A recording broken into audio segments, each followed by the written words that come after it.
தமிழகத்தில் உள்ள அனைத்து மக்களுக்குமான ஒரு வீடியோ. இந்த வீடியோ கிரெடோ லீகல் பாரத்திலிருந்து இந்த சப்ஜெக்டை எல்லாருக்கும் தெளிவாக புரிகிற மாதிரி சொல்லணும் அப்படிங்கிற இன்டென்ஷன் எங்களுக்கு இருந்ததுனால இந்த வீடியோவை நாங்கள் ரிலீஸ் பண்ணுறோம். இது EIA 2020, அதாவது என்வாயர்மெண்டல் இம்பேக்ட் அசஸ்மெண்ட் ஆஃப் 2020.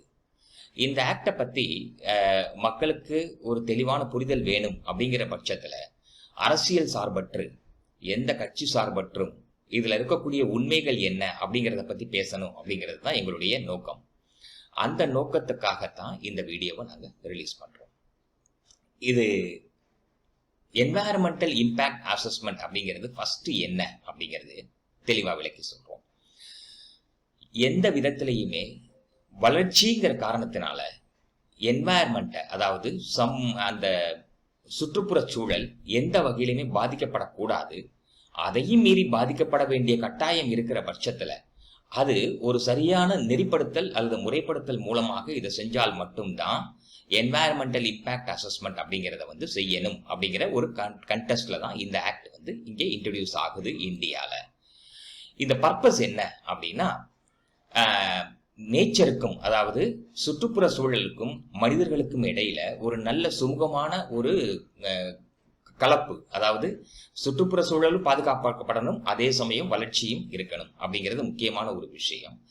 ரெண்டாவது, எல்லாருடைய எண்ணமும் என்னன்னு சொல்லி கேட்டீங்கன்னா, மக்களுடைய அந்த ஹெல்த், உடல் நலம் பாதிக்கப்படக்கூடாது, அதே சமயம் சுற்றுப்புற சூழலும் பாதிக்கப்படக்கூடாது. இது ரெண்டாவது.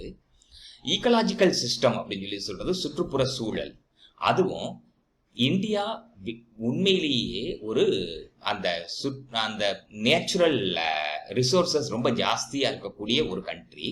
அப்ப நேச்சுரல் ரிசோர்சஸ் இருக்குங்கிற ஒரே காரணத்தினால எல்லாத்தையுமே இதுல இருந்து எடுக்கலாமா அப்படின்னு சொல்லி கேட்டா அதுவும் தவறு. அப்படிங்கிற காரணத்தினால இது எல்லாத்தையுமே சேர்த்து ஒரு சரியான ஒரு கலவையில கொண்டு போகணும் அப்படிங்கிறது.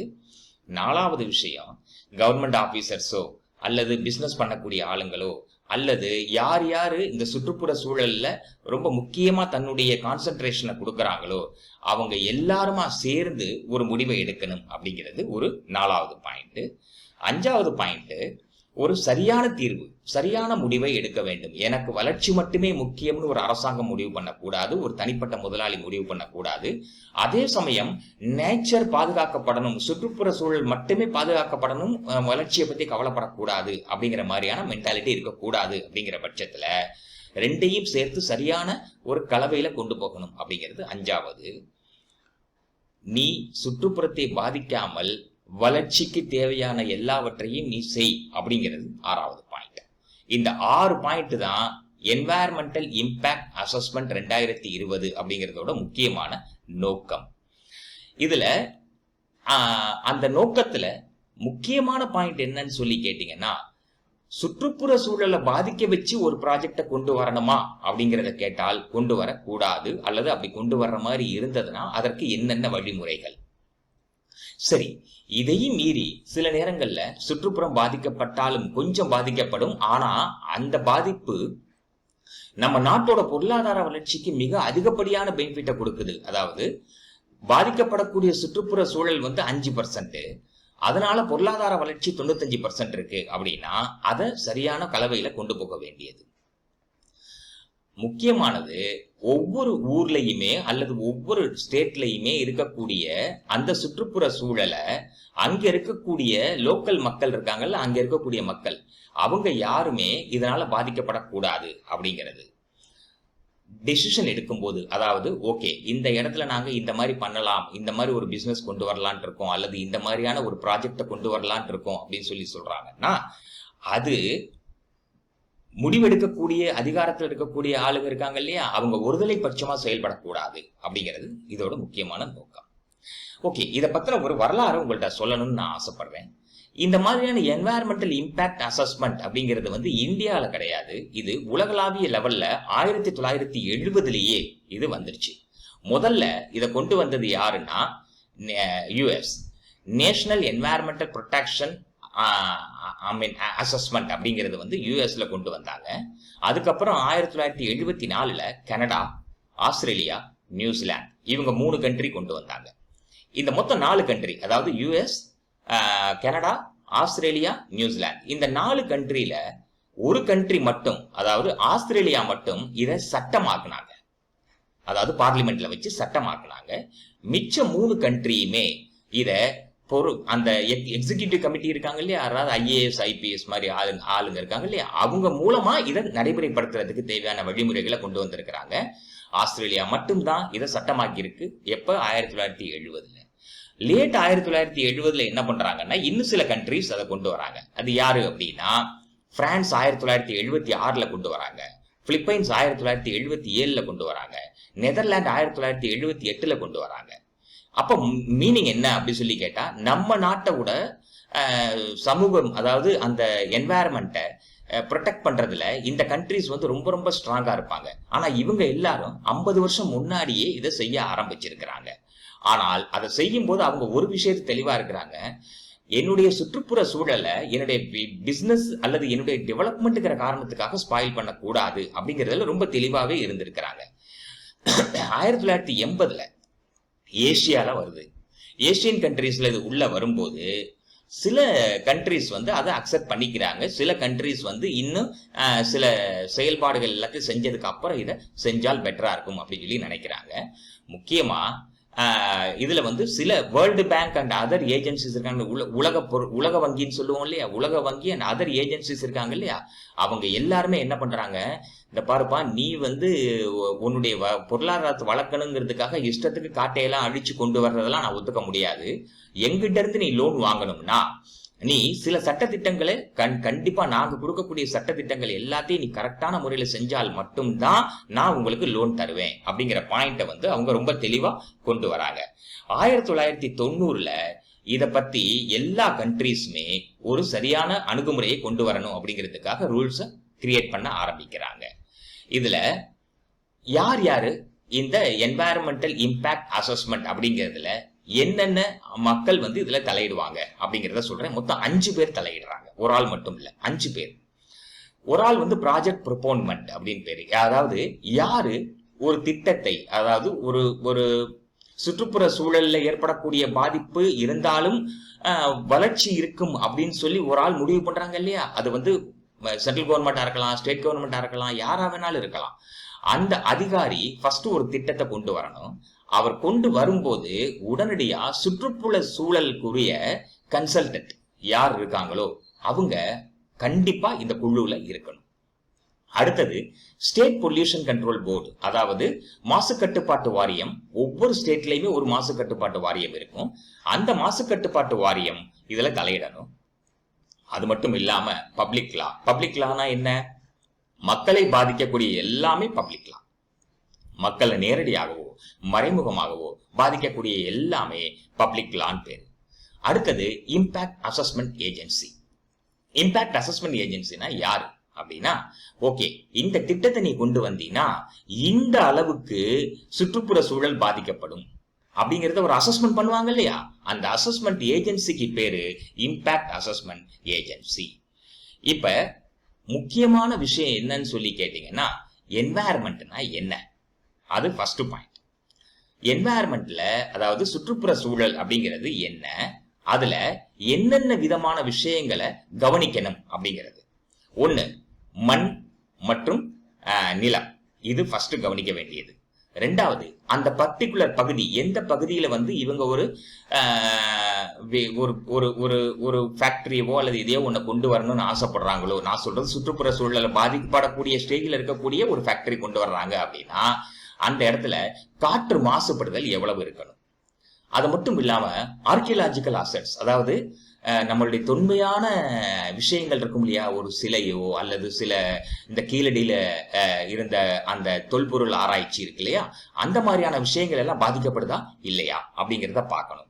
அது மட்டும் இல்லாம கோவில், மசூதி, இது சர்ச்சு, இவங்கெல்லாம் அந்த ஏரியால இருக்கிறாங்களா அப்படிங்கிறத பார்க்கணும். 4வது, காடோ அல்லது அதனோட சேர்ந்த காட்டோட சேர்ந்த அல்லது நாட்டுல பாதி காடா இருக்கும் அல்லது பாதி காடாவே இருக்கும். இப்ப சத்தியமங்கலம் ஏரியாலாம் எடுத்தீங்கன்னா காடும் மக்களும் சேர்ந்த ஒரு மாதிரியான கலவையா இருப்பாங்க. அந்த இடத்துல இதனால எதுவும் பாதிப்பு ஏற்படுதா அப்படிங்கிறத பார்க்கணும். அது மட்டும் இல்லாம வாட்டர் பாடிஸ்னா என்ன? குளம் இருக்கும், ஏரி இருக்கும், அப்புறம் ஆறு போய்கிட்டு இருக்கும். அது மட்டும் இல்லாம சில கால்வாய்கள் இருக்கும். அது எல்லாமே பாதிக்கப்படுதா அப்படிங்கிறத பார்க்கணும். அடுத்து ஹைட்ராலஜி அண்ட் டிரைனேஜ். அதாவது ஹைட்ராலஜிங்கிறது என்ன? நிலத்துக்குள்ள துளை போட்டு கீழே கொண்டு போறாங்க இல்லையா, அதுக்கு பேரு ஹைட்ராலஜி. டிரைனேஜ் அப்படிங்கிறது என்ன அப்படின்னா, அதன் மூலமா ஏற்படக்கூடிய கழிவுகள் எல்லாத்தையும் ஒரு இடத்துல இருந்து இன்னொரு இடத்துக்கு டிரான்ஸ்ஃபர் பண்றாங்க இல்லையா, அந்த டிரான்ஸ்ஃபருக்கு பேரு டிரைனேஜ். ஆக மொத்தம் இந்த 7 விஷயங்களை பார்க்கணும். ஒன்னு என்ன? நிலம் மற்றும் மண். ரெண்டாவது காற்றும் மாசுபடுதலை பத்தி பார்க்கணும். மூணாவது தொல்பொருளோட பாதிப்பு எதுவும் இருக்காங்கிறத பார்க்கணும். அடுத்தது கோவில், சர்ச் அல்லது மசூதி எதுவும் பாதிக்கப்படுதாங்கிறத பார்க்கணும். அல்லது காடு மற்றும் காடு சார்ந்த பகுதிகளில் பாதிப்பு ஏற்படுதாங்கிறத பார்க்கணும். அதுக்கப்புறம் குளம், ஏரி, ஆறு இதெல்லாம் பாதிக்கப்படுதாங்கிறத பார்க்கணும். அது போக துளை போடுறதன் மூலமாகவோ அல்லது அந்த வேஸ்ட் ஒரு இடத்துல இருந்து இன்னொரு இடத்துக்கு டிரான்ஸ்ஃபர் பண்றதன் மூலமாகவோ பாதிப்பு ஏற்படுதா அப்படிங்கிறத பார்க்கணும். இது எல்லாத்தையும் பார்த்ததுக்கு அப்புறம் தான் எந்த விதமான ஃபேக்டரியும் நடத்தலாமா வேண்டாமா அப்படிங்கிறத முடிவு பண்றது. அடுத்தது என்ஜிஓஸ், அதாவது நான் கவர்மெண்டல் ஆர்கனைசேஷன், அவங்க இதுல பார்ட்டிசிபேட் பண்ணலாமா அப்படின்னா டெஃபினட்டா பார்ட்டிசிபேட் பண்ணலாம். அவங்களுடைய மோட்டிவ் என்ன அப்படின்னா, அதாவது என்ஜிஓஸ்ங்கிறது என்ன? நான் கவர்மெண்டல் ஏஜென்சி. அவங்க எல்லாம் என்ன பண்றாங்க? நாட்டில் ஏற்படக்கூடிய எல்லா விதமான மக்களுக்கு தொல்லை தரக்கூடிய விஷயங்கள் எதையாவது அரசாங்கமோ அல்லது அரசாங்கம் சார்ந்த கம்பெனிகளோ செய்தாங்கன்னா அதை எதிர்க்கக்கூடிய அல்லது எதிர்த்து போராடக்கூடிய மனநிலையில் இருக்கக்கூடியவங்க தான் என்ஜிஓஸ். இவங்க இந்த என்வாயர்மெண்டல் இம்பாக்ட் அசஸ்மெண்ட்ல தன்னுடைய பங்கை ஆற்ற முடியுமா அப்படின்னு கேட்டா நிச்சயமாக ஆற்ற முடியும். அது எந்த லெவல்ல அப்படிங்கிறத சொல்றேன். அவங்க என்ன சொல்லணும் அப்படின்னா, நீ இந்த மாதிரியான ஒரு ஃபேக்டரியவோ அல்லது எதையோ நீ கொண்டு வந்தீனா இது என்வாயர்மெண்ட்டை பாதிக்குதா அப்படிங்கிறத ஃபர்ஸ்ட் அவங்க கன்ஃபார்ம் பண்ணணும். அதாவது சுற்றுச்சூழலை பாதிக்குதாங்கிறத கன்ஃபார்ம் பண்ணணும். அது மட்டும் இல்லாம இந்தியாவோட வளர்ச்சி பாதிக்குதா அப்படிங்கிறத கன்ஃபார்ம் பண்ணணும். ஒரு ஏரியாவை மட்டும் பார்க்க கூடாது, வளர்ச்சியும் அவங்க பார்க்கணும், அதே சமயத்துல சுற்றுச்சூழலையும் அவங்க பார்க்கணும். ரெண்டாவது விஷயம், அவங்க ஒரு ஒப்பீனியன் ஒண்ணு கொடுக்கணும். எப்படி அப்படின்னா, இதை நீ செய்யறதன் மூலமா இவ்வளவு சுற்றுச்சூழல் பாதிப்பு ஏற்படும், இவ்வளவு பொருளாதார வளர்ச்சி ஏற்படும் அப்படிங்கிறத ஒவ்வொரு ஏஜென்சியும் பார்ப்பாங்கன்னு சொன்னேன். 5 பேர் சேர்ந்து செய்வாங்கன்ட்டு. அதுல ஒரு ஆள் இவங்க என்ன பண்ணுவாங்கன்னா, இந்த பார் நீ இதை கொண்டு வந்தீங்கன்னா உனக்கு இந்த அளவுக்கு பாதிப்பு ஏற்படலாம் சுற்றுச்சூழல், அதே சமயத்துல இந்த அளவு வளர்ச்சியும் ஏற்படலாம் அப்படிங்கிறத சொல்றது. மூணாவது விஷயம், யார் வேணாலும் இது செய்யலாமா அப்படின்னு கேட்டா செய்யக்கூடாது. யாரு ரெஜிஸ்டர்டு என்ஜிஓஸா இருக்காங்களோ, அதாவது கவர்மெண்ட் ஆஃப் இந்தியாவோட ரெஜிஸ்டர்டு என்ஜிஓஸ் யார் இருக்காங்களோ, நான் கவர்மெண்டல் ஆர்கனைசேஷன், அவங்க என்ன சொல்லணும் அப்படின்னா, ஐயா நான் ரெஜிஸ்டர்டு, எனக்கு இந்த கேள்வி கேட்பதற்கு உரிமை உண்டு. அந்த கேள்வி உரிமை உண்டுங்கிற காரணத்தினால இந்த டாக்குமெண்ட்ஸ் எல்லாத்தையும் நான் கொடுக்கிறேன், நான் கேள்வி கேட்பதற்கு உரிமை உண்டுங்கிறத நான் கொடுக்கிறேன். அதே சமயத்துல இனி செய்யக்கூடிய இந்த செயல்பாடுகள், அதாவது கவர்மெண்ட் செய்யக்கூடிய இந்த செயல்பாடுகள்ல எந்த அளவுக்கு இது நல்லது கெட்டது இருக்கும் அப்படிங்கறத சொல்றதுக்கு என்னால முடியும் அப்படிங்கிறத சொல்லணும். நாலாவது, போராட்டம் அல்லது அந்த கலவரம் இதையெல்லாம் செய்யாம தன்னுடைய கோரிக்கைகள் அல்லது தன்னுடைய எதிர்ப்பை மிக நாகரிகமான முறையில தெரிவிச்சு அதற்கு தகுந்த எல்லா விதமான உரிமைகளையும் நீங்க எடுத்துக்கலாம். அதே சமயத்துல உங்களுக்கு சில கடமைகளும் உண்டு, அது ரெண்டையும் சேர்த்து செய்யணும். அடுத்தது, நீங்க எக்ஸ்பர்ட்டா இருந்தீங்கன்னா நீங்க எக்ஸ்பர்ட்டுங்கிறதுக்குரிய ஆதாரம், அதாவது நீங்க வல்லுனர் அப்படின்னா வல்லுனருக்குரிய ஆதாரத்தை கொடுத்துட்டு உங்க வல்லுனரோட ஒப்பீனியன் நீங்க சொல்லலாம். சப்போஸ் உங்களுக்கு வல்லுனரா நீங்க இல்ல, ஆனா ஜென்ரலா உங்களுக்கு தெரியுது இதுல ஏதோ ஒரு ஆபத்து இருக்குது அப்படிங்கிறது உங்களுக்கு தெரியுதுன்னு வைங்களேன். அப்ப நீங்க என்ன பண்றீங்கன்னா, அந்த ஆதாரங்களை நான் வல்லுனர் இல்ல, நான் இருந்தாலும் நான் வல்லுனர் கையில இருந்து வாங்கின இன்ஃபர்மேஷனை உங்களுக்கு நான் ஷேர் பண்றேன் அப்படின்னு சொல்லி கொடுக்கலாம். அல்லது அந்த வல்லுனர் இருக்காருல, யார் இதை ரொம்ப திறம்பட செய்யக்கூடிய ஆளா இருக்காங்களோ அவங்க நேரடியா இந்த என்ஜிஓல தன்னையே ஒரு மெம்பரா மாத்திக்கிட்டு இவங்க சார்பாகவும் அப்பியர் ஆகக்கூடிய பாசிபிலிட்டி இருக்கு. இதுல முக்கியமான ஒரு விஷயம் என்னன்னா, சில ஸ்பெஷல் ஸ்கில்ஸ் வேணும். ஃபார் எக்ஸாம்பிள், நிலம் மாசுபடுதல் அப்படின்னா அதை ஒரு என்வாயரன்மெண்டல் ஸ்பெஷலிஸ்ட் ஒரு ஆளால மட்டும் முடியுமான்னு கேட்டா முடியாது. அவங்க என்ன பண்ணுவாங்க, மண்ணை பத்தி ஆராய்ச்சி பண்ணக்கூடிய திறமை உள்ள ஒரு ஆள் தேவைப்படும். அப்ப மண்ணை பற்றி ஆராய்ச்சி பண்ணக்கூடிய திறமை உள்ள ஒரு ஆளா இருக்காங்க அப்படின்னா அவங்க இதுக்குள்ள தலையிடலாம். அதே மாதிரி ஒரு இதை செய்யக்கூடாது அப்படின்னு மட்டும் சொல்றதுக்கு ஒரு என்ஜிஓ தேவையில்லை. இது செஞ்சால் இந்த பாதிப்புகள் எல்லாம் ஏற்படும். ஆனா நீ இந்தந்த தற்காப்புகள் எல்லாத்தையும் எடுத்துட்டீனா, இந்தந்த விஷயங்கள் எல்லாத்தையும் செஞ்சிட்டீனா, அதுக்கப்புறம் இந்த இதுல ஏற்படக்கூடிய பாதிப்புகள் எல்லாமே இதுல சரி செய்யப்படும் அப்படின்னு சொல்லி சொல்ல வேண்டிய கடமையும் என்ஜிஓக்கு இருக்குது. இவங்க எல்லாத்தையுமே ரைட்டிங்ல தான் கொடுக்கணும். அண்ட் முடிஞ்ச வரைக்கும் ஆரம்பத்துல இருந்தே, அதாவது எப்ப இவங்க ப்ராஜெக்டை கொண்டு வரணும்னு ஆசைப்படுறாங்களோ அப்பையில இருந்தே இவங்க தன்னுடைய கான்ட்ரிபியூஷனை கொடுக்க போறோம். இந்த ப்ராஜெக்டை நான் கண்டினியூ பண்றேன் அல்லது முடிக்கிறேன் அப்படின்னு அவங்க சொல்றாங்க இல்லையா, அது வரைக்கும் இவங்க கண்டினியூவஸா தன்னுடைய ப்ராஜெக்டுக்குள்ள இன்வால்வ் ஆகி இவங்க என்ஜிஓஸ் தன்னுடைய இதை கொடுத்துக்கிட்டே இருக்கணும். இந்த 8 கண்டிஷன் என்ஜிஓஸ்க்கு இருக்கு. இந்த 8 கண்டிஷன் இல்லாம யாரோ ஒருத்தர் நேரா போய் இல்ல உன்னால சுற்றுப்புற சூழலுக்கு பாதிப்பு ஏற்படுது அப்படின்னு சொல்லி சொல்றாங்க, அதற்கு தகுந்த லைசன்ஸ் அவங்கள்ட்ட இல்ல. அதே மாதிரி அவங்க அதை செய்யறதுக்குரிய திறமை படைத்தவர்களாகவும் இல்லை அப்படின்னா அவங்க இதுக்குள்ள நுழைய முடியுமான்னு கேட்டா நுழைய முடியாது. அதற்கு சட்டம் தடை செய்கிறது. அடுத்தது, இது மொத்தம் 3 வகையான ப்ராஜெக்டா இதை பிரிக்கிறாங்க. எதை? Environmental impact assessment. மக்கள் தவறா புரிஞ்சிக்க கூடாது.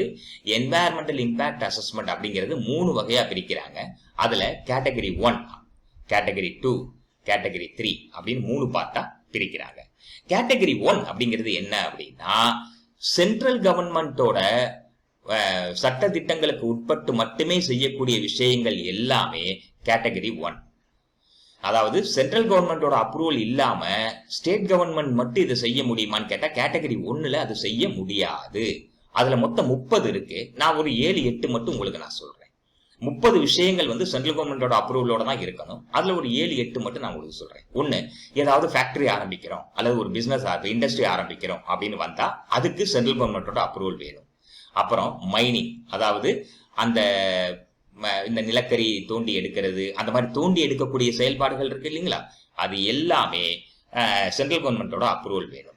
தெர்மல் பவர் பிளான்ட், இப்ப இது அந்த பவர் பிளான்ட்னா அந்த எலக்ட்ரிசிட்டி ஜெனரேஷனுக்காக பண்ணக்கூடிய விஷயங்கள்லாம் இருக்கு இல்லைங்களா, அது நிலக்கரியை வச்சு பண்ணலாம் அல்லது வாட்டரை வச்சு பண்ணலாம். அந்த மாதிரி எதை வச்சு பண்ணாலும் சரி அது எல்லாத்துக்குமே சென்ட்ரல் கவர்மெண்ட் அப்ரூவல் வேணும். அது மட்டும் இல்லாம ஒரு போர்ட்டோ ஒரு ஹார்பரோ, அதாவது துறைமுகமோ அல்லது ஒரு ஏர்போர்ட்டோ அல்லது ஒரு நிலப்படுகை ரிவர் வேலி, அந்த மாதிரி இதெல்லாம் பண்றதா இருந்ததுன்னா சென்ட்ரல் கவர்மெண்டோட அப்ரூவல் வேணும். அது மட்டும் இல்லாம கம்யூனிகேஷன், தொலைத்தொடர்பு இருக்கு இல்லையா, தொலைத்தொடர்பு எல்லாத்திற்குமே நம்மளுக்கு சென்ட்ரல் கவர்மெண்டோட அப்ரூவல் வேணும். அட்டாமிக் எனர்ஜி, நம்ம கூடங்குளம் பிளான்ட் இருக்கு இல்லையா, அந்த மாதிரியான பிளான்ட்டை வேற எங்கேயாவது அவங்க ஓபன் பண்ற மாதிரி இருந்ததுன்னா அதுக்கு சென்ட்ரல் கவர்மெண்டோட அப்ரூவல் இல்லாம ஸ்டேட் கவர்மெண்ட் தானே செய்ய முடியுமான்னு கேட்டா முடியாது. அது மட்டும் இல்லாம டிரான்ஸ்போர்ட், ரெயிலோ ரோடோ வேற எந்த விதமான ஹைவே போட்டாலும் சரி அதுக்கு சென்ட்ரல் கவர்மெண்ட் அப்ரூவல் வேணும். டூரிசம், ஒரு ரிசார்ட்ஸ் ஆரம்பிக்கிறேன், ஹோட்டல் ஆரம்பிக்கிறேன், நான் ஊட்டியில இருக்கக்கூடிய ஒரு பகுதியவோ கொடைக்கானல் இருக்கக்கூடிய ஒரு பகுதியவோ ரிசார்ட்ஸா ஹோட்டலாவே ஆரம்பிக்கிறேன் அப்படின்னா இதுக்கு முன்னாடி ஸ்டேட் கவர்மெண்டே அதை செய்யலாம். இப்ப அதுக்கு பவர் கிடையாது. சென்ட்ரல் கவர்மெண்ட் மட்டும்தான் அதுல தலையிடணும். அவங்களுடைய அப்ரூவல் இருந்தால் மட்டும்தான் கேட்டகரி 1ல செய்ய முடியும். கேட்டகரி 2 அப்படின்னா கேட்டகரி 2 ஸ்டேட் கவர்மெண்டோட அப்ரூவல் இருக்கணும். அதாவது சென்ட்ரல் கவர்மெண்டோட அப்ரூவல் ஒரு சைட்ல இருந்தால் கூட ஸ்டேட் கவர்மெண்டோட அப்ரூவல் இருக்கணும். நான் சொன்ன கேட்டகரி 1ல சென்ட்ரல் கவர்மெண்டோட அப்ரூவல் கம்பல்சரியா தேவை. கேட்டகரி 2 என்னன்னு சொல்லி கேட்டா சென்ட்ரல் கவர்மெண்ட் அப்ரூவல் இருக்கணும், ஆனா அது இல்லாம ஸ்டேட் கவர்மெண்டோட அப்ரூவலும் இருக்கணும். அது என்ன?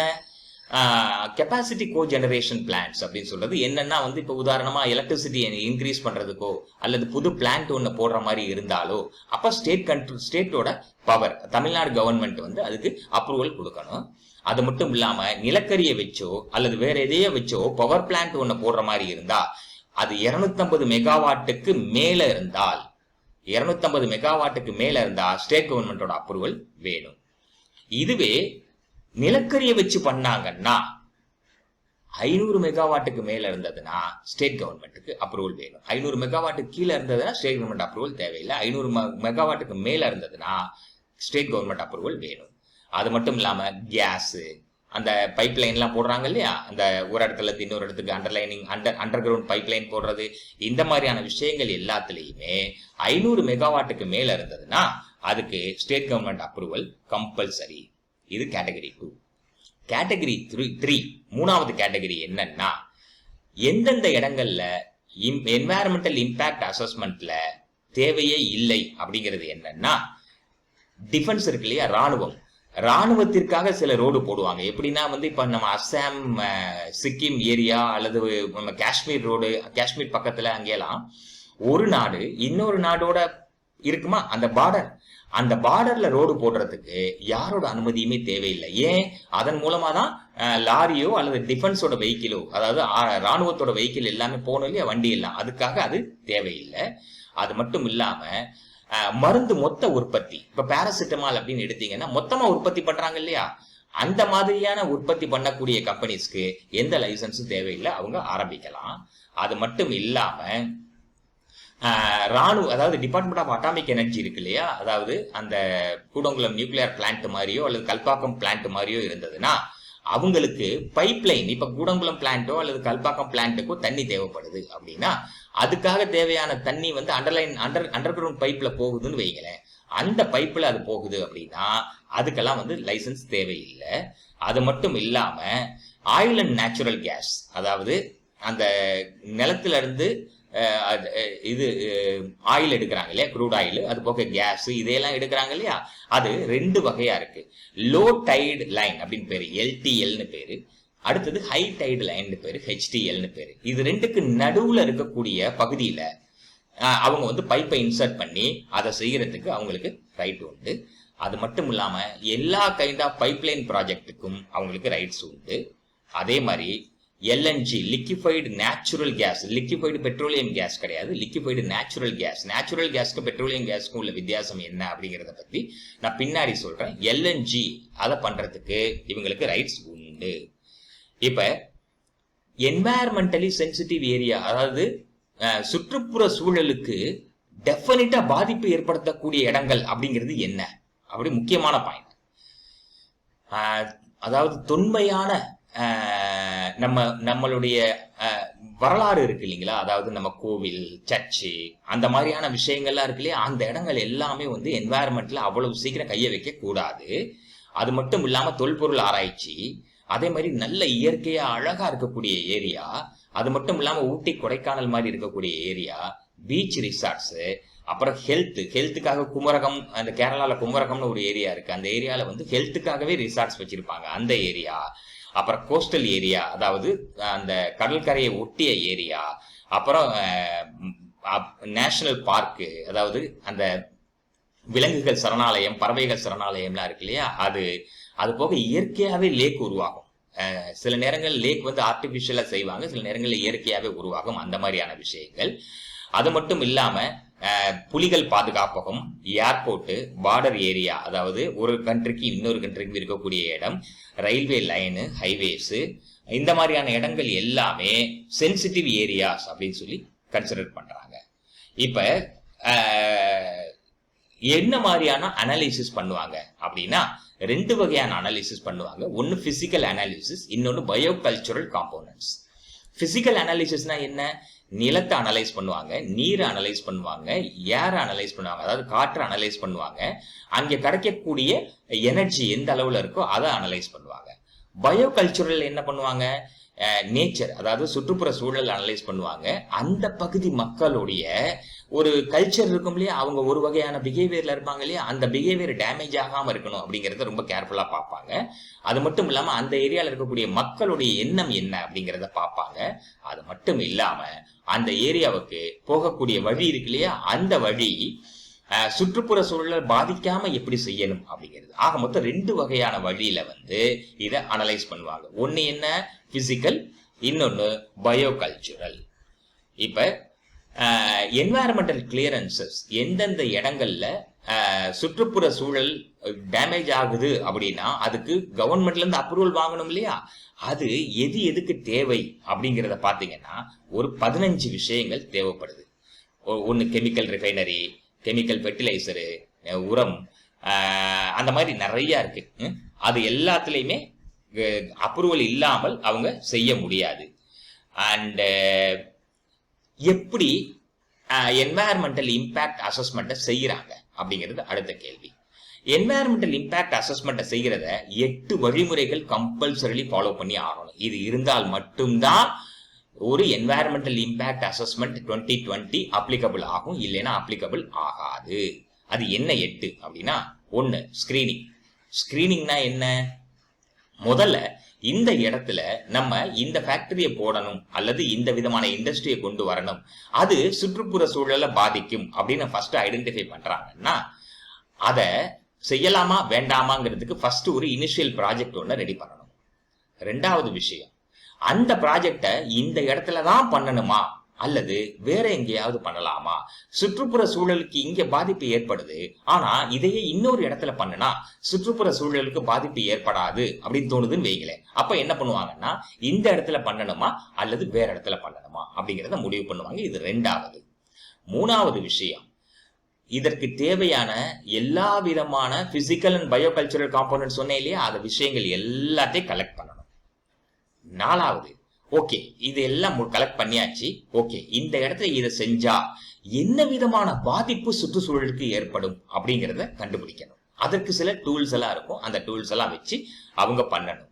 அதே மாதிரி இந்த அஞ்சாவது விஷயம் என்னன்னா, வேற ஆல்டர்னேட்டிவ் இருக்கா, வேற இடத்துல செய்யலாம் அப்படின்னா அந்த இடத்துல செய்யறதுக்கும் இந்த இடத்துல செய்யறதுக்கும் உள்ள வித்தியாசம் என்ன? இப்ப உதாரணமா இந்த இடத்துல செய்யும் போது ஒரு பர்டிகுலர் இடத்த முடிவு பண்றாங்க, அந்த இடத்துல செய்யும் போது அங்க ஏற்படக்கூடிய இழப்பு ஒரு 10% வந்து சுற்றுப்புற சூழல் பாதிக்கப்படுது அப்படின்னு வைங்க. அதையே இன்னொரு இடத்துல பண்றாங்கன்னு வைங்க, அங்க 30% பாதிப்பு ஏற்படுதுன்னு வைங்க. அப்ப 10 பெட்டரா 30 பெட்டரா அப்படின்னு பார்க்கும்போது 10 பெட்டர் அப்படின்னு முடிவு பண்றாங்கன்னு வைங்களேன். அப்ப என்ன பண்றாங்க, இந்த இடத்துல பண்றாங்க கிடையாது, இங்க பண்ணா அந்த எந்த இடத்தை சூஸ் பண்ணாங்களோ அந்த இடத்துல பண்ணா 30% பாதிப்பு ஏற்படுது. ஆனா அதே சமயத்துல அதை வெளியே பண்ணா வேற ஒரு இடத்துல பண்ணா 10% தான் பாதிப்பு ஏற்படுது அப்படின்னா அதை வேற இடத்துல மாத்துவாங்க. இது எப்ப பண்ணுவாங்க? முதல் 4 விஷயத்தை கன்ஃபார்ம் பண்ணதுக்கு அப்புறம் என்ன பண்றாங்க, முதல்ல ஸ்கிரீனிங் பண்றாங்க, அடுத்து வேற எங்கேயும் இதை மாத்தலாமாங்கிறது கன்ஃபார்ம் பண்றாங்க, மூணாவது அதற்கு தேவையான டேட்டா எல்லாம் கலெக்ட் பண்றாங்க, நாலாவது அதுல என்ன விதமான பாதிப்பு ஏற்படுங்கிறத கன்ஃபார்ம் பண்றாங்க, அதை கன்ஃபார்ம் பண்ணதுக்கு அப்புறம் இங்க பண்ணலாமா வேற இடத்துல பண்ணலாமா அப்படிங்கறத முடிவு பண்றாங்க. இது அஞ்சாவது. ஆறாவது, பொதுமக்கள்கிட்ட இருந்து ஒப்பீனியன் கேட்பாங்க. இந்த மாதிரி செய்யலான் இருக்கும், உங்க ஒப்பீனியன் என்ன? இந்த இடத்துல தான் நான் என்ஜிஓன்னு சொன்னேன் இல்லையா, அவங்களும் உள்ள வரலாம், பொதுமக்களும் உள்ள வரலாம். அடுத்து இதெல்லாம் முடிஞ்சதுக்கு அப்புறம் ஒரு டீடைல்டு பிளான் ஒன்று ரெடி பண்ணுவாங்க. அது என்ன பிளானு? இதை செய்யறதன் மூலமா சுற்றுப்புற சூழல்ல இவ்வளவு பாதிப்பு ஏற்படுது, ஆனா அந்த பாதிப்பை விட ஒட்டுமொத்த பொருளாதார வளர்ச்சிக்கு நம்ம இந்த இடத்துல ஃபேக்டரியை போட்டா அது இன்னும் கூட வளர்ச்சியை நல்லா கொடுக்கும் அப்படின்னு தோணுதுன்னு வைங்க. அப்ப என்ன பண்றாங்க, அந்த பிளானை ரெடி பண்றாங்க. ரெடி பண்ணதுக்கு அப்புறம் அதை அந்தந்த கவர்மெண்ட் அனலைஸ் பண்ணிட்டு செய்யலாம் செய்ய வேண்டாம் அப்படின்னு முடிவு பண்ணுவாங்க. சோ 8 விஷயங்கள் இந்த ப்ராசஸ்ல இருக்கு. நீங்க நினைக்கிற மாதிரி இன்னைக்கு ஆரம்பிச்சா நாளைக்கு அது முடிஞ்சிருமா அப்படி சொல்லி கேட்டீங்கன்னா முடியாது. நிறைய ப்ராஜெக்ட்ல பப்ளிக்கோட ஒப்பீனியன், எந்த ஒரு ப்ராஜெக்ட்லயுமே பப்ளிக்கோட ஒப்பீனியன் இல்லாம அவங்களால எதையுமே செய்ய முடியாது. மக்களுக்கு தவறான இன்ஃபர்மேஷன் எதையாவது நீங்க புரிஞ்சுக்கிட்டீங்கன்னா அதை மனசுல இருந்து எரேஸ் பண்ணிடுங்க. உங்களுடைய ஒப்பீனியன் கேட்கப்படும். ஆனா ஒரே ஒரு விஷயம், உங்க ஒப்பீனியன் அவங்க கேட்கறாங்க இல்லையா, அப்போ உங்க ஒப்பீனியன் நீங்க கொடுக்கறதுக்கு தேவையான வழிமுறைகளை நீங்க கரெக்டா பண்ணிடுறது பெட்டர். ரைட்டா? அடுத்தது என்ன ஸ்டேஜ்? Screening, scoping. ஸ்கிரீனிங் என்ன பண்றாங்க, நான் ஏற்கனவே சொன்னேன், ஸ்கிரீனிங் பண்றாங்க, அடுத்து ஸ்கோப்பை பாக்குறாங்க, பேஸ்லைன் ஸ்டடி பாக்குறாங்க, இம்பாக்ட் எந்த அளவுக்கு இருக்குன்னு பாக்குறாங்க, மைக்ரேஷன், என்வாயர்மெண்டல் ப்ரெடிக்ஷன், இது எல்லாத்தையும் பண்றாங்க. பண்ணி முடிச்சதுக்கு அப்புறம் தான் ஒரு ப்ரப்போசலை செய்யலாமா வேண்டாமா அப்படின்னு முடிவு பண்றாங்க. அந்த இதை முடிவு பண்ணும்போது 2 வகையான முடிவுகள் இருக்கு. ஒன்னு, ரெண்டுலயுமே பப்ளிக் ஒப்பீனியன் உண்டு, நல்லா புரிஞ்சுக்குங்க. ஒன்னு, இஐஏ வேண்டாம், இது என்வாயர்மெண்டல் இம்பாக்ட் அசஸ்மெண்ட் டெஸ்ட் வேண்டாம் அப்படின்னு இருந்ததுன்னா எந்தெந்த இடங்கள்ல ரொம்ப சின்ன சின்ன ப்ராஜெக்ட்ல தேவையில்லைன்னு இருந்தா அந்த இடத்துல பப்ளிக் ஒப்பீனியனை உடனடியா வாங்கிடுவாங்க. அப்படி இல்லை அப்படின்னா என்வாயர்மெண்டல் இம்பாக்ட் அசஸ்மெண்ட் இருக்குது, இதுக்கு நம்ம கம்பல்சரி டெஸ்ட் பண்ணி ஆகணும்னு இருந்தால் கூட பப்ளிக் ஒப்பீனியன் வாங்காம அதை செய்ய முடியாது. இதுல 8 ஸ்டேஜ் முடிஞ்சதுக்கு அப்புறம், இந்த 8 ஸ்டேஜ் சொன்னேன் இல்லையா, அந்த 8 ஸ்டேஜ் முடிஞ்சதுக்கு அப்புறம் ஃபைனல் ப்ராஜெக்ட் கவர்மெண்ட் கொடுக்குறாங்க. கவர்மெண்ட் கொடுக்கும்போது கவர்மெண்ட் சொல்லுவாங்க, இல்ல இந்த ப்ராஜெக்டை இந்த இடத்துல பண்ணுனா சுற்றுப்புற சூழலுக்கு மிக அதிகமான பாதிப்பு ஏற்படும் அப்படின்னு கவர்மெண்ட் முடிவு பண்றாங்கன்னா அந்த இடத்துல அந்த ப்ராஜெக்டை செய்ய மாட்டாங்க, அதை கேன்சல் பண்ணிடுவாங்க. அதுக்காக செலவு பண்ணது எதை பத்தியுமே கேர் பண்ண மாட்டாங்க. சுற்றுப்புற சூழல் பொருளாதார வளர்ச்சி மட்டுமே முக்கியம் அப்படின்னு சொல்லி நினைச்சு எந்த ஒரு இது கவர்மெண்ட் பண்ண முடியாது. அப்ப சில கடைசி அந்த 8 அசஸ்மெண்ட் முடிஞ்சதுக்கு அப்புறம் ஓகே இதை செய்யலாம் அப்படின்னு முடிவு பண்றாங்கன்னா அதற்குரிய காரணத்தை விலக்கி சொல்லுவாங்க. செய்ய வேண்டாம்னு முடிவு பண்ணாங்கன்னா அதோட அந்த ப்ராஜெக்டை க்ளோஸ் பண்ணிடுவாங்க. சோ இதுல என்னென்ன ஆக்ட் அதாவது சட்டம், எந்தெந்த ஆக்ட் நீங்க தற்காத்துக்கிறதுக்காக, அதாவது சுற்றுப்புற சூழலை பாதுகாக்கிறதுக்கு கிட்டத்தட்ட ஒரு 10 ஆக்ட் இருக்கு, 10 சட்டங்கள் இருக்கு. அந்த 10 சட்டங்களையுமே இங்க நீங்க கொண்டு வந்து சுற்றுப்புற சூழலை பாதுகாக்கிறதுக்கு தேவையான எல்லா விதமான வழிமுறைகளையும் நீங்க செய்யலாம். அது என்ன அப்படின்னா என்வாயர்மெண்ட் ப்ரொடெக்ஷன் ஆக்ட் 1986, அதாவது சுற்றுப்புற சூழல் பாதுகாப்பு சட்டம். நீர் பாதுகாப்பு சட்டம் 1974, காற்று மாசுபடுவது பாதுகாப்பு சட்டம் 1981, விலங்குகள் மற்றும் பறவைகள் பாதுகாப்பு சட்டம், அதாவது காடு இருக்கு இல்லையா, காட்டோட பாதுகாப்பு சட்டம் 1972, காட்டின் நிர்வகிக்கும் சட்டம் 1982, public liability insurance act. Public liability insurance ஆக்ட்னா என்னன்னா, இதனால ஏற்படக்கூடிய பாதிப்புகள் மூலமா பொதுமக்களுக்கு இழப்பு ஏற்படுது அப்படின்னா அதுக்காக ஒரு இன்சூரன்ஸ் இருக்கு. அந்த ஆக்ட் 1991. அப்புறம் நேஷனல் என்வாயர்மெண்ட் ட்ரைபியூனல் ஆக்ட் 1995, அதாவது தேசிய பசுமை தீர்ப்பாயம்னு கேள்விப்பட்டிருக்கீங்க இல்லையா, அது 1985 இந்த ஆக்ட். அது மட்டும் இல்லாம நேஷனல் என்வாயர்மெண்ட் அப்பீலேட் அத்தாரிட்டி, பசுமை தீர்ப்பு மேல்முறையீடு அதிகாரம் 1997. அது மட்டும் இல்லாம பயாலஜிக்கல் டைவர்சிட்டி ஆக்ட் 2002. இது எல்லாத்தையும் கன்சிடர் பண்ணாம கவர்மெண்ட் எடுத்தேன் கவிழ்த்தேன் அப்படிங்கிற மாதிரியோ, அல்லது நான் சொல்றதை நீ கேட்டு நடக்கிறதுனா நட, இல்லைன்னா என்னுடைய பாணியில போவேன்னு சொல்லி சொல்றதுக்கோ எந்த அரசாங்கத்திற்கும் அதிகாரம் இல்லை. ரிப்பீட், எந்த அரசாங்கத்திற்கும் அதிகாரம் இல்லை. அது மத்திய அரசாங்கமாக இருந்தாலும் சரி, மாநில அரசாங்கமாக இருந்தாலும் சரி. கிட்டத்தட்ட இந்த 10 ஆக்ட் இருக்கு இல்லையா, இந்த 10 ஆக்டுமே இதுல கம்ப்ளீட்டா ப்ரொடெக்ட் பண்ணிட்டு இருக்குங்கிற காரணத்தினால இதை அவ்வளவு சீக்கிரம் யாராலையுமே செய்ய முடியாது. சோ இந்த என்வாயர்மெண்ட் இம்பாக்ட் அசஸ்மெண்ட் 2020 அப்படிங்கிறது ஒரு மிக சொல்ல போனா ரொம்ப தீர்க்கமா யோசிச்சு எல்லா நாடுகளாலையும் ஃபாலோ பண்ணக்கூடிய ஒரு சட்டம். இது நம்ம இந்தியால மட்டும் கிடையாதுங்க. தவறான இன்ஃபர்மேஷன் நிறைய பேர் கொடுக்குறாங்க. இந்தியால மட்டும் கிடையாது, உலகளாவிய முறையில எல்லா இடத்துலயுமே இந்த பாதுகாப்பு சட்டம் கொண்டு வந்திருக்கிறாங்க. ஒரு சில கண்ட்ரிஸ் இதை சட்டமாவே மாத்திருக்காங்க. ஒரு சில கண்ட்ரிஸ் என்ன பண்றாங்கன்னா, இதை உலக வங்கியின் அனுமதியோடு, உலக வங்கி மற்றும் இங்க இருக்கக்கூடிய ஒவ்வொரு நாட்டில இருக்கக்கூடிய இந்த 10-12 சட்டங்களுக்கு உட்பட்டு தான் செய்யறாங்களே ஒழிய எடுத்தேன் போட்டேன் உடைச்சேன்னு யாராலையுமே செய்ய முடியாது. எங்களுடைய ஒப்பீனியன், இது முக்கியமான ஒரு விஷயம். எந்த விதமான ஒரு நாட்டோட வளர்ச்சி அப்படிங்கிறது ஒரு அந்த என்வாயர்மெண்ட், அதாவது சுற்றுப்புற சூழலை பாதிச்சு அதை சாகடிச்சுதான் ஒரு கண்ட்ரி வளரணுமா அப்படின்னு சொல்லி கேட்டா அதை எந்த கண்ட்ரியுமே ஒத்துக்காது. எந்த கண்ட்ரில இருக்கக்கூடிய மக்களும் ஒத்துக்க மாட்டாங்க.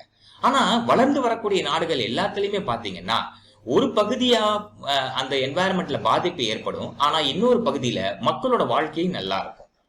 இது கடந்த 70 வருஷத்துல நீங்க இந்தியால பாத்தீங்கன்னா சுற்றுப்புற சூழல்ல அங்கெங்க சில ஃபேக்டரிஸ் வருது, காடுகள் ஊரா மாறுது. இது எல்லாமே நடந்துகிட்டு தான் இருக்கு. இதுவரைக்கும் அதற்குரிய ப்ராப்பரான சட்டம் எதுவுமே இல்லைங்கிற காரணத்தினால அதை அப்படியே எல்லாருமே அவங்கவுங்க செஞ்சிட்டு இருந்தாங்க. இப்ப உதாரணமா சொல்றேனே, சேலம் சென்னை 8 வழிச்சாலை வேணுமா வேண்டாமா? சேலம் சென்னை 8 வழிச்சாலை சென்ட்ரல் கவர்மெண்டோட அப்ரூவலுக்குள்ள வருது இந்த சட்டப்படி. இது தேவையா வேண்டாமாங்கிறத நீங்க சண்டை போட்டுக்குங்க, அதை பத்தி கவலை இல்லை. என்ன நீங்க கேட்டீங்கன்னா, சுற்றுப்புற சூழலுக்கு இது பாதிப்பு ஏற்படுத்துமா இல்லையாங்கிறத இந்த 8 பாராமீட்டரை பார்த்ததுக்கு அப்புறம் தான் முடிவு பண்ண முடியும். சோ எங்களுடைய ஒப்பீனியன், சட்டம் எப்போதுமே சுற்றுப்புற சூழலுக்கு பாதிப்பு ஏற்படுத்தாமல் இருந்தால், அல்லது பாதிப்பு மிக குறைவான பாதிப்பு, அதே சமயத்துல பொருளாதார வளர்ச்சி மிக அபரிமிதமா இருக்கும், நிறைய பேருக்கு வேலை வாய்ப்பு கிடைக்கும், மக்களுடைய வாழ்க்கை தரம் உயரும் அப்படின்னு இருந்ததுன்னா அது எங்களை பொறுத்த வரைக்கும் ஒரு மிக மோசமான செயல்பாடா கருத முடியாது அப்படிங்கிறது எங்களுடைய ஒப்பீனியன். திருப்பி நான் சொல்றேன், இதுல 10 சட்டங்களை பார்த்ததுக்கு அப்புறம் தான் முடிவு பண்ண முடியும். இந்த 10 சட்டங்களுக்குள்ள ஏதோ ஒரு இடத்துல சென்ட்ரல் கவர்மெண்ட்டோ அல்லது ஸ்டேட் கவர்மெண்ட்டோ தவறு பண்ணிட்டாங்க அப்படின்னா தடையாணை பெறுவதற்கு உங்களுக்கு முழு உரிமை உண்டு. முழு உரிமை நான் சொல்றது பொதுமக்களுக்கு முழு உரிமை உண்டு. இதுதான் என்வாயரன்மெண்டல் இம்பாக்ட் அசஸ்மெண்ட் 2020. இதை பத்தின உங்களுக்கு ஒப்பீனியன் ஏதாவது தேவை அல்லது குவைரிஸ் ஏதாவது இருந்ததுன்னா எங்களுடைய கமெண்ட் செக்ஷன்ல நீங்க போடுங்க. அது மட்டும் இல்லாம எங்க சேனலை சப்ஸ்கிரைப் பண்ணாத நண்பர்கள் யாராவது இருந்தீங்கன்னா சப்ஸ்கிரைப் பண்ணுங்க. பக்கத்துல இருக்க பெல் ஐக்கானை கிளிக் பண்ணிட்டு எங்களுக்கு ஆதரவு கொடுங்க. நன்றி, வணக்கம்.